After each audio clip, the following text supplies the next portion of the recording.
Hello there. Well, thanks again for watching this recording on Digital Sojourner. We're working our way through 1 Corinthians, and I'd like to read with you in chapter 1 and just one verse, verse 11. The Apostle writes, "For it hath been declared unto me of you, my brethren, by them which are of the house of Chloe, that there are contentions among you."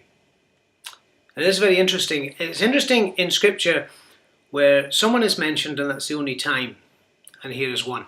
The house of Chloe, as far as we know, is not mentioned on other occasions in Scripture. And this is a very interesting thing then to look at and see, what does it say? When we just start with this one here, the name Chloe means tender, verdure. It's got the idea of agriculture and rural life, and there's something about tenderness in it.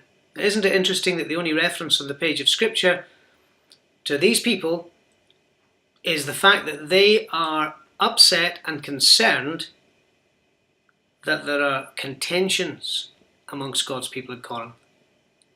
The fact is that it says in this verse that it's been declared unto Paul that there are contentions among God's people. A very simple principle that is important for us as Christians is if we're going to say something, we should be prepared to put our name to it. It shouldn't be underhand. It shouldn't be something we don't want anyone to know that we've said. We should be prepared to put our name to something, above board, clear. And the Apostle Paul will do this on occasions. He will talk and he will quote his sources. And that's an important thing for us to prepare to do. Paul says it has been declared unto me. It's been made clear. It's been brought out into the open. Sometimes there are things in assembly life, in church life, that are kept under cover, under wraps. Things that we ignore. The white elephant in the room type of syndrome. Things that we're not prepared to face up to. Differences between Christians. Things we argue about. Things that get our goat. Things that disturb us and annoy us. The Apostle says, let's bring these things out into the open. I'm not talking about focusing on every disagreement that a Christian has one with another, for we have personalities and sometimes we don't get on with people, and we've got to learn to temper that and be self-controlled and to be patient and long-suffering and not to look on our own things or to focus on our own priorities. But there are times when there are very subtle things going beneath the surface that divide and destroy and hurt and damage God's people. Paul says, bring those out into the open. The Spirit of God indeed says through Paul, bring those things out into the open. It's been declared unto me of you, my brethren, by them which are of the house of Chloe, that there are contentions.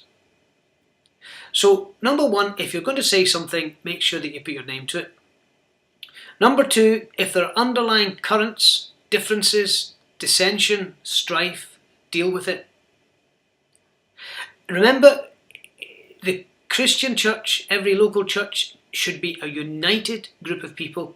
The whole church should be united, the unity of the Spirit, maintaining it in the bond of peace. God has created a unified church, but we've to maintain that unity in the bond of faith. We've to be those who maintain what God has created, and that means we've to take action when things are wrong. We've to bring peace where things have been disturbed. We've to deal with issues that are kind of niggling away beneath the surface. And Paul addresses them and he says, it's been declared unto me of you, my brethren. He doesn't disassociate himself from them. He doesn't talk to them as if they're not people that he's associated with. He loves them. They're his family. He says, it's been declared of me, unto me, of you, my brethren. Now, the next section, we're going to actually deal with that division, that dissension, those difficulties that arose. Now, as you've gone through this epistle, we're only in early days in it, you'll notice there are questions that are raised. Paul talks about now concerning. He talks about questions they've raised. He talks about issues that have been brought to his attention. And in this case, he deals with a problem that has been brought to the surface. Let's make sure that in our local church, we identify and deal with issues that would create a lack of harmony amongst God's people. We deal with it in the fear of God. We deal with it as brothers and sisters. We deal with it above board and honestly, and we deal it for the glory of God. I trust God will bless His word to us today. Thank you for watching this video recording.